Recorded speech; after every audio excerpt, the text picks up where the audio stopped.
আসসালামু আলাইকুম ট্রেডার্স, আশা করি সবাই ভালো আছেন এবং আশা করব সকলের ট্রেডিং জার্নি খুবই ভালো যাচ্ছে। তো বেশ কিছুদিন হয়েছে আপনাদের এর মাঝে আমি আসলে ট্রেড করে দেখাচ্ছি না। আপনারা অনেকদিন ধরে আপনারা আরকি রিকোয়েস্ট করছিলেন যে নতুন করে ভিডিও দেওয়ার জন্য, যাতে ট্রেড করে আপনাদের দেখানো এবং এক্সপ্লেইন করে বলা হয় যে হচ্ছে আমি এখানে ট্রেডটা কেন নিছি। আসলে শর্ট ভিডিও আমি প্রতিনিয়ত শর্ট ভিডিও দেওয়ার চেষ্টা করি, তবে ব্যস্ততা থাকার কারণে হয়তোবা মাঝে মাঝে ভিডিও দিতে পারি না। তারপর অনেকে রিকোয়েস্ট করেন, অনেকে ভালোবাসেন। ভালোবাসার প্রেক্ষিতে আমি আসলে বারবার ফিরে আসি আপনাদের মাঝে, যে হচ্ছে আপনারা নতুন কিছু শিখতে পারবেন যাতে, এইজন্যই। আর দেখেন মূলত হচ্ছে ব্যাপারটা এরকম, ট্রেডিংটা আপনারা যেভাবে ভাবেন, যেভাবে একদম ইজিলি ভাবেন, ওইভাবে এতটা ইজি না। দেখেন আমার যে এনালাইজ, আপনি যে দেখেন আমি যে ছোটোখাটো খুব শর্টকাট করে বলে দিতে পারি যে ভাই এখানে বায়ার আছে, এটা আছে, এটা সেইটা আছে, হ্যান আছে, বলে দিই। দেখেন এরপরে হচ্ছে পরবর্তী ক্যান্ডেল ওই সেম ডিরেকশনেরই যায়, বা লস হয়, আমার লস হয় না এরকমটা না, লস হয়। তবে ওই সেম ডিরেকশনে ম্যাক্সিমাম ট্রেডগুলো প্রফিট হয়।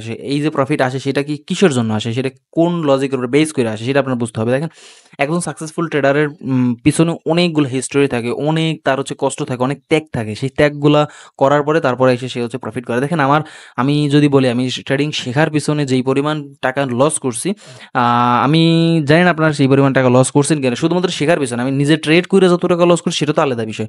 আমি নিজে শেখার পিছনে যতটুক পরিমাণ টাকা লস করছি, ততটুক পরিমাণ টাকা আমি আশা করি না যে হয়তোবা কেউ লস করছে। লস করতে পারেন, সেটা আপনাদের ব্যাপার। তবে দেখেন মানে ট্রেড করার জন্য আপনার নলেজের দরকার আছে। নলেজ ছাড়া আপনি কখনোই হচ্ছে প্রফিটেবল হইতে পারবেন না। যেকোনো সেক্টরে আপনি যেই কোনো কাজ করতে যান না কেন, আপনার কাছে প্রথমে দরকার হবে নলেজ। নলেজ ছাড়া আপনি কখনোই কোনো কাজ করতে পারবেন না। আচ্ছা, আমি এই মার্কেটটা, আপনি খুব ভালো একটা মার্কেট পেলাম। আমি এইখান থেকে এই যে সেফটি মার্জিনটা যদি পাই, আমি এখান থেকে বায়ারের সাথে ট্রেড প্লেস করব। আর এখান থেকে আমি কেন ট্রেডটা নিব যদি বলি, দেখেন মার্কেটটা হচ্ছে আমার ফুললি একটা বায়ারের কন্ট্রোলে মার্কেটটা। আর এইখান থেকে যে হচ্ছে বায়ারটা আসছে লাস্ট সেলারে অ্যাঙ্গালফ করে, এরপরে বায়ার আসছে কন্টিনিউশন দেওয়ার জন্য। এই কন্টিনিউশন দিতেছে, এরপরে আমি এখানে বায়ারের সাথে ট্রেড ক্লোজ করতে হবে। সেফটি মার্জিনটা নিব কারণ উপর থেকে একটা রেজিস্ট্যান্স আছে, রেজিস্ট্যান্স থেকে সেলার এন্টার করতে পারে, যার জন্য আমি এইখানে সেফটি মার্জিনটা নিতে চাচ্ছিলাম। ওকে, যদি আমার এন্ট্রি দেয় নাই, যাই হোক সমস্যা নাই, এন্ট্রি না দিছে কোনো ব্যাপার না। তা আমি এখানে পরবর্তী ক্যান্ডেলের জন্য ওয়েট করব, পরবর্তী ক্যান্ডেলের সাথে ট্রেড প্লেস করার চেষ্টা করব। ওকে, আপনারা যেই কথা বলেছিলাম, দেখেন নলেজের বিকল্প কিছুই নেই ভাই। আপনারা যতই মনে করেন বিআইপি সিগন্যাল, এই বট সিগন্যাল, এই সিগন্যাল, সেই সিগন্যালের পিছনে যান, তবে এইগুলো হচ্ছে কোনোই কাজ করবে না। নলেজ আপনার যা করবে সব কিছু আপনার নলেজ প্রফিটেবল বানাবে, নলেজ আপনার সব কিছুই দিবে।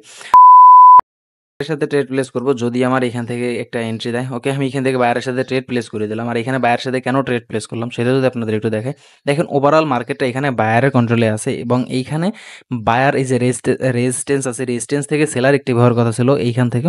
তবে সেলার অ্যাক্টিভ হইতে পারেন, এখানে বায়ার আসছে এবং অ্যাডভান্স ট্রেড লাইন অনুযায়ী বায়ার তার পজিশন উপরে শিফট করছে, যার জন্য আমি এখানে বায়ারের সাথে ট্রেড প্লেস করছি। আর এখানে গ্যাপ আপটা কেন হয়েছে, গ্যাপ আপ হয়েছে বায়ারের প্রেশারের কারণে, যার জন্য আমি এইখানে আরও মানে শিওর ছিলাম যে এখানে আরও বায়ার আসার চান্স সব থেকে বেশি, যার জন্য আমি এখানে ফার্স্ট স্টেপের জন্য ট্রেড প্লেস করে দিছি।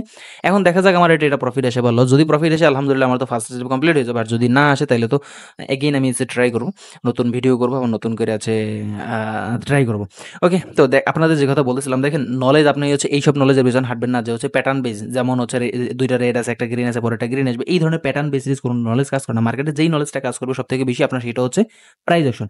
আপনি যদি প্রাইস অ্যাকশন বেস নিজেরে হচ্ছে একজন ট্রেডার বানাইতে পারেন, আপনি সব সেক্টরে আপনি প্রফিট করতে পারবেন। যেমন আপনি যদি বলেন আপনার মানে কি বলে এটারে, যে হচ্ছে স্টক মার্কেট, ফরেক্স market, crypto market, binary market, সব মার্কেটে আপনি নলেজ কাজ করবে, ঠিক আছে? তা না হলে আপনি এইখানেই করবেন না। আচ্ছা, আমার ফার্স্ট রিসিভ কম্পাউন্ডিং এইখানে ডাউন হয়ে গেছে।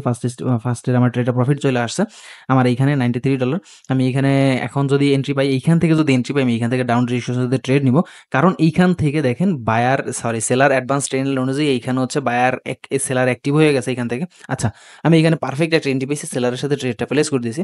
কারণ এইখান থেকে দেখেন অ্যাডভান্স ট্রেন্ড অনুযায়ী এখানে সেলারের অ্যাক্টিভ হয়েছে এবং বায়ার এখান থেকে দুর্বল হয়েছে, এবং এইখান থেকে বায়ারের এমন পরিমাণ শক্তি নাই যে বায়ার এখান থেকে ওই লেভেলটারে ব্রেক করে তারপর উপরে দিয়ে কন্টিনিউ করবে, যার জন্য আমি এখান থেকে সেফটি মার্জিন নিয়ে সেলারের সাথে ট্রেড প্লেস করে দিছি। যদি আমার এই ট্রেডটা প্রফিট চলে আসে তাহলে আমার সেকেন্ড স্টেপ কম্পাউন্ডিং ডাউন হয়ে যাবে, এবং আমরা থার্ড স্টেপের জন্য করবো। আচ্ছা, যে কথা বলছিলাম যে আপনারা দেখেন ওই ধরনের নলেজ, যেই ধরনের নলেজ আপনারা গেইন করবেন, যে স্টক মার্কেট মানে আপনার হচ্ছে যে শেয়ার মার্কেট রিলেটেড যতগুলো মার্কেট আছে সব মার্কেটে যাতে কাজ করে, সেই সব ধরনের নলেজ নেওয়ার চেষ্টা করুন, রিয়েল নলেজটা নেওয়ার চেষ্টা করেন। রিয়েল নলেজ নিলে আপনি হচ্ছে লাইফে ভালো কিছু করতে পারবেন। কারণ আপনি মনে করেন বাইনারির জন্য এক ধরনের পড়ালেখা করবেন, আপনার ফরেক্সের জন্য আরেক ধরনের পড়ালেখা করবেন, আপনার স্টকের জন্য আরেক ধরনের পড়ালেখা করবেন। এরকমটা তো হইতে পারে না, তাই না? সবই যেহেতু একই ধরনের মার্কেট, তার মানে একটা পড়ালেখা দিয়ে আপনি সব কাজ করবেন, তাই না? তো এইটাই আমি বলতে চাচ্ছি যে মনে করেন আপনারা ভুলভাল নলেজের পিছনে ছুটেন না, নলেজ নেন, প্রপার নলেজ নেন, পিওর নলেজ নেন, যেটা দ্বারা মার্কেট সত্যিই চলে। এখন শুধুমাত্র আপনি আমার কথা বিশ্বাস করবেন যে প্রাইস অ্যাকশন অনুযায়ী মার্কেট চলে, শুধু আমার কথাও বিশ্বাস করবেন না। এটা আপনি হচ্ছে আপনার যত পরিচিত ভালো ভালো ট্রেডার আছে, আপনি যাদের ফলো করেন সবার কথা শুনতে পারেন, সবার কাছ থেকে আপনি হচ্ছে নলেজ নিতে পারেন। সেটা আপনার একান্ত ব্যক্তিগত বিষয়। তবে আমার কথা হচ্ছে আপনারা আগে নলেজ নেন, তারপর হচ্ছে করেন। আচ্ছা, এই ক্যান্ডেলটা আমার, এই যে ক্যান্ডেলটা দেখাচ্ছে, এই ক্যান্ডেলটা আমার মনে হচ্ছে যে এইখানে বায়ার এক্সস্ট হচ্ছে। আমি আরেকটু ভালো করে এটার রিয়াকশনটা এটা দেখবো। রিয়াকশন দেখার পর আমি এইখান থেকে ডাউন ডিরেকশনের সাথে ট্রেড প্লেস করব, কারণ এইখানে বায়ার এক্সস্ট। আচ্ছা, আমি এক্সস্টন মানে বলে দিই, আমি এখানে আরেকটু পরে এন্ট্রিটা নিয়ে নেব। ওকে, আমার আগে ক্যান্ডেলটা ক্লোজ হোক।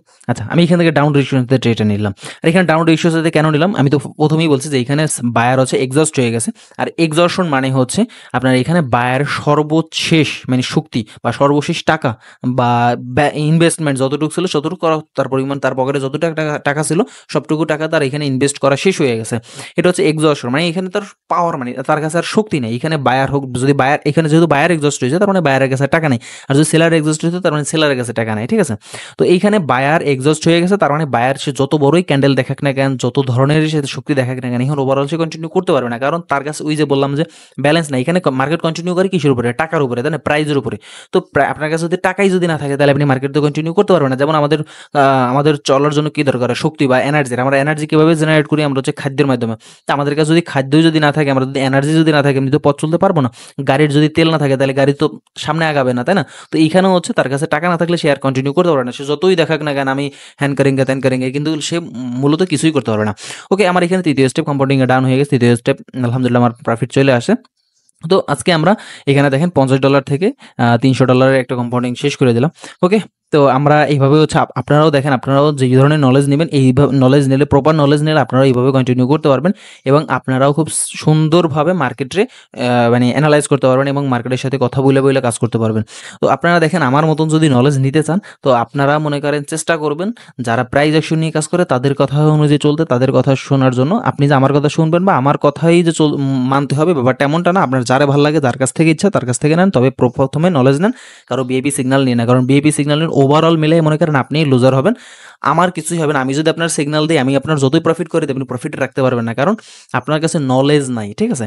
নলেজ যদি না থাকে আপনি কখনোই হচ্ছে এটা মার্কেটে সুন্দরভাবে প্রফিট করে বের হইতে পারবেন না, কারণ মার্কেটে যা চলে সবই হচ্ছে নলেজ। ওকে, সবাই ভালো থাকবেন, আল্লাহ হাফিজ।